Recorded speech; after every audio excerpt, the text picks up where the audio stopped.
আসসালামু আলাইকুম। আজকে আমরা চলে আসলাম ব্রাহ্মণবাড়িয়া জেলার লাস্ট সীমান্ত কুমিল্লা জেলার পাশাপাশি।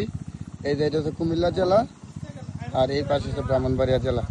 তো আজকে আমরা চলে আসলাম ক্যাপসা পার্টি দিতে। তো অলরেডি আমাদের পাক শেষ, খাবার খেতে বসলাম সবাই।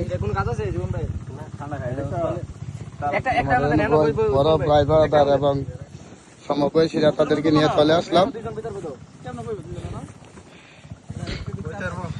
আমাদের পার্টির ভিউটা খুবই একটা সুন্দর, খুবই সুন্দর একটা জায়গায় পড়ছে। চতুর্দিক দিয়ে প্রকৃতি সুন্দর। এই পাশে হচ্ছে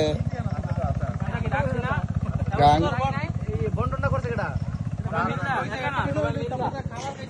মানে একটা দিয়া গেরা সামনে যায় না ছবি তুলতো এমনে সেলফি লোক এদিকে এদিকে একটা এমআইয়া সেলফি লোক এমনে এমনে পুরো ইয়া তো খাইতে কইছে রেকর্ড সব